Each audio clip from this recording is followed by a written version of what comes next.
3, 2, 1. What is going on, everybody? It's your boy, the Lo-Fi Horror Guy, and today we are back with another episode. I am going to do my review of Hellfest.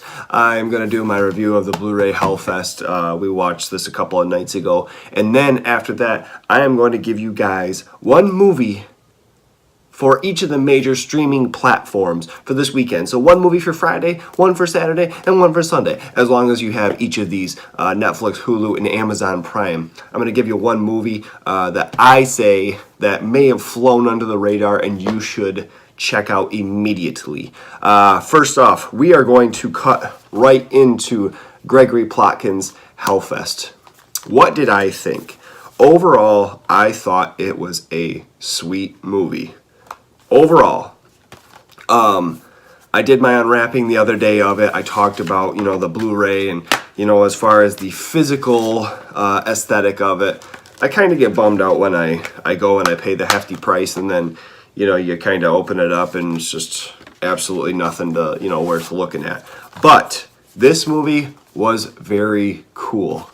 I've read positive and negative things about this movie online. Overall, I can say that it is a cool movie. First off, the synopsis. This is what this says is Hellfest.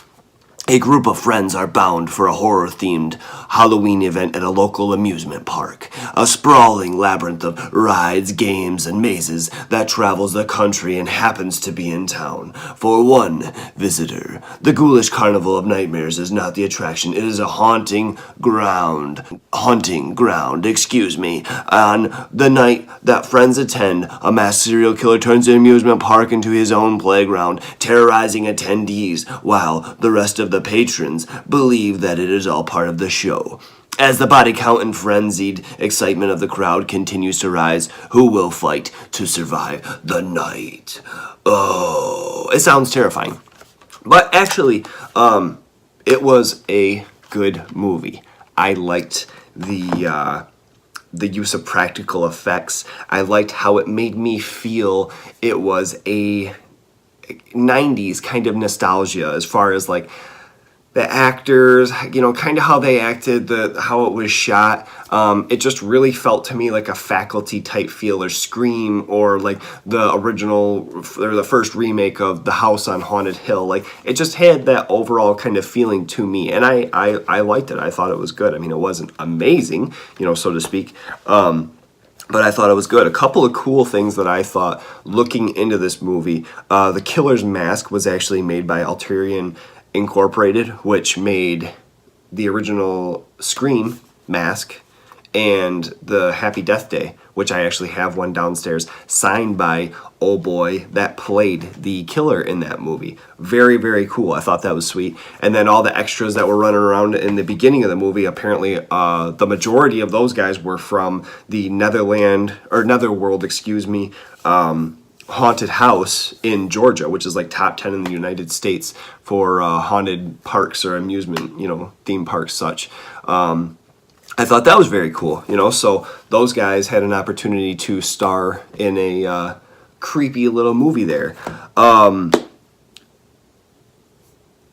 Gregory Plotkin was the director of this. He made one of the Paranormal Activity movies, and then edited like a whole huge line of stuff. He actually was an editor on Happy Death Day. He was an editor on Get Out, as well as a whole bunch of movies. So I can start out with saying my pros on this bad boy here. The Other, which is the killer, was very spooky, was very monotone paced walking through, very reminiscent of like an original Jason take, an original Michael Myers take, the scene where she sees him kill the girl in the beginning or whatnot, and then, she looks back and he's standing there and he's got his finger, over doing this number, and then, a couple of minutes later they're walking and all of a sudden they look and he's, there again. It's one of those things where it's kind of cheesy because it's like, nowadays people want to see like, oh, well, how did he get there and how did he get there? It's a very 70s, 80s original slasher move to have somebody just appear like that. And before I go any further, there will be spoilers. Spoiler alert. So do not go on if you haven't seen this movie or you don't want to hear about it. Anyway, the killer in the movie, I thought was a very positive aesthetic for the movie. Very spooky type character there. I thought the kills in the movie, we can go both ways with this.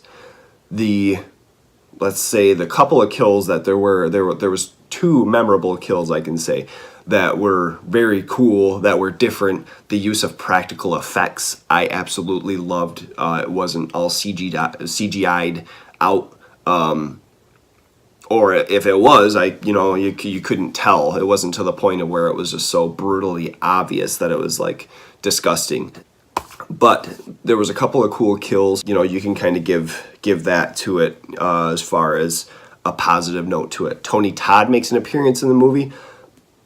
I don't know how else to, put it, that it's always cool to have Tony Todd in your movie. Of course, Candyman, he is definitely a favorite to appear in movies, from the old ones. When I saw him in the Devil's Rejects, that was, very cool, very refreshing to see him again being used in some things. I would also like to say one of my pros for this was I felt like some of the scares from the main characters in the cast when they were going through the spook houses and such, I felt like some of the scares were genuine. I felt like they had never been through those things before. They had never seen what was going to come. One scene in particular when the girl is in the seat by herself and going through the spook house there, and and her thing breaks down and something jumps at her, she's like, oh my god, and she curses and such. But it seems very genuine. It's kind of funny to see those reactions. I thought that was cool. I thought that was a pro to give to it, something that they didn't have to do, but I thought it was a little nice, safe trick to add in their book there. Yeah, like I said, it reminded me of a 90s movie, so that's always a positive as far as just with the characters and how it was shot and such. Honestly, it was overall a good movie. Some of my cons, Bex Taylor such and such, whatever her name was, Klaus, I think it was, Bex Taylor Klaus. The whole scene when she's in the guillotine and he is trying to pull up the thing to rewind it, and she's getting the thing off of her neck, and then it seems like it's like a 2-minute interaction to where all of a sudden he finally gets it wound up to drop it back and she's gone. I thought it was a little goofy because I'm like, she literally had like straps over her back, over her legs, over her neck, and she just like vanished like that fast. I don't know, it was just kind of a I don't know, whatever. I can also say the moment when she escapes and then she runs away and then she gets stabbed and then old boy gets stabbed and killed just like that. The two kills that did come and, that had your eyes popping out of your head like, whoa, that was sweet. The two kills that come just very fast and just dropped two main characters like they were never really in the movie. It was kind of like, oh, okay, well, that was a bummer. Like, maybe that's why the other two kills were so cool, because those kills were really lame, It was just kind of like a hurried up type feeling as far as like, okay, we need to get these guys out of the way so we can focus more on the two main final girls. Small, is it petty? Sure. Is it minute to say it's not really a big worry? Yeah, I guess. But those were just some things that I noticed that I was like, not quite a fan of. And I guess the final thing I can say in two different lights was the ending. At first, the ending came and you see the killer going into the house and such, and it's like he's stalking some girl on a couch, and it gets closer and closer, and finally the girl wakes up and it's his daughter, and she says, hi daddy, or something to that effect. At first I'm like, oh my god, and then the movie, it just ends, and it's like, okay. On one end, it reminded me of Happy Death Day. When the movie ended and it was like, okay, now I have to wait another 2 years before they make a part 2 to where I'm going to know anything about it. You know, it's like they make TV series. Like, why not just try and make like a Netflix TV series instead of making a movie? Like, if that's going to be a trend, I don't really want to, you know, I'm not going to be a huge fan, because for the most part, I would like some sort of conclusion at the end. You know, you always have ways. Friday the 13th franchise always found a way to reboot up, you know, a sequel to the movie. So, you know, I wasn't a huge fan of that. But the Mrs. Horror guy gave me an opposite perspective of it, you know, and she had mentioned, you know, well, maybe that's just going to be the end. Maybe there's not going to be a sequel, and that was going to be it, you know. And I'm like, well, what do you mean? I don't get it. And she's like, well, you know, he's just a serial killer, and he goes out, and that's his life. You know, he goes out and he kills, and then he has, you know, his family and such, and he goes home at the end of the night and nobody even knows. You know, maybe it's just a take on like a BTK, or like a, you know, a famous serial killer that they have just this alternate life, and that's just the end. That's all there's going to be to it. I was like, oh, okay, I can feed into that. I can dig that, you know, and that gave me a little bit of a different look to where I was like, okay, I can dig that. I think, you know, I think that would be a cooler way to think about it.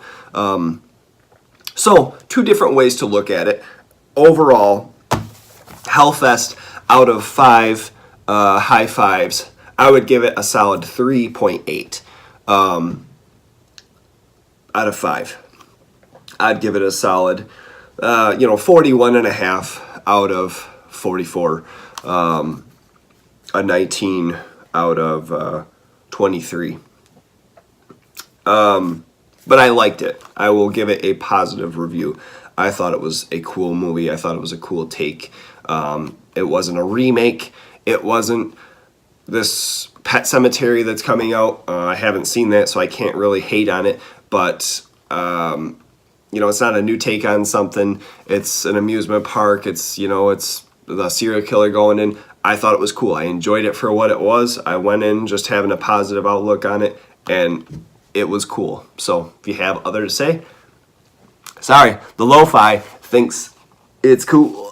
So, Hellfest. That was my take on that. We're going to dive into 3 recommendations for main streaming services this weekend. So, you got Friday, Saturday, Sunday, and say you're hanging out with a chick and you just want to Netflix and chill. I've got some selections for you.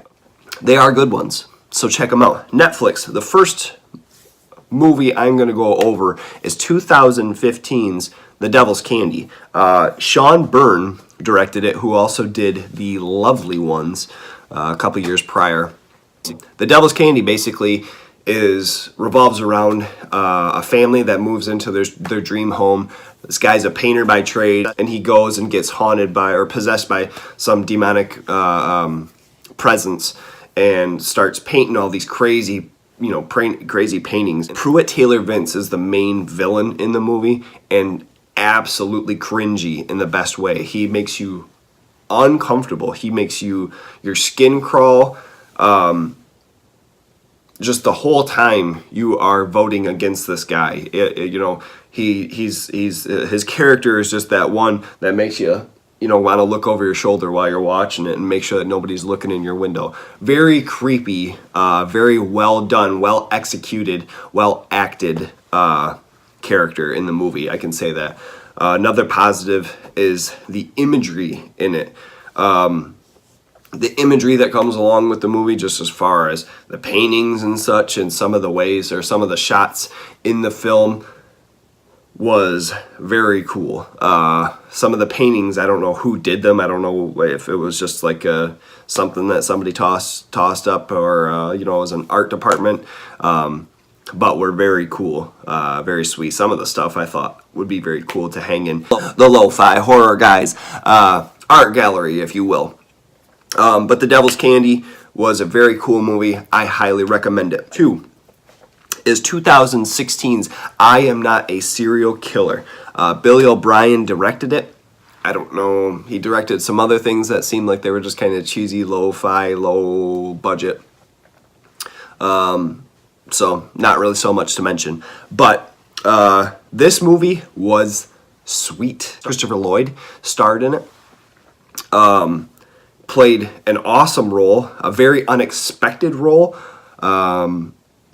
Where it starts to where it finishes, you know, I was just like, oh my God, I really could not believe that he would even take on this project. But it is awesome, and he definitely threw in his taste and his flair to it, so I'm glad that he did.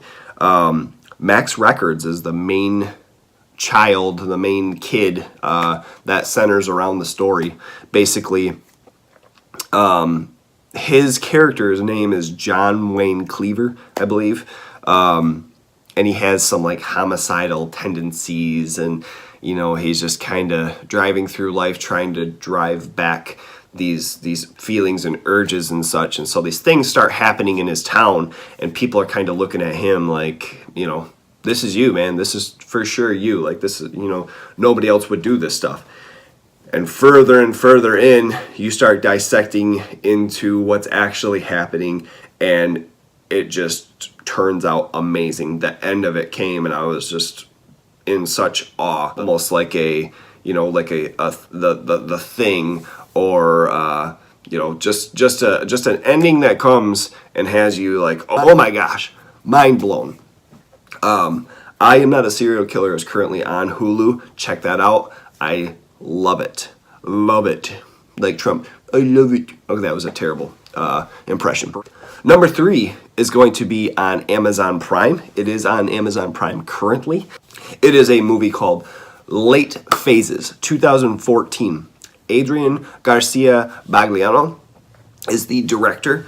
And it is awesome. I will say it's a creature or a monster type movie.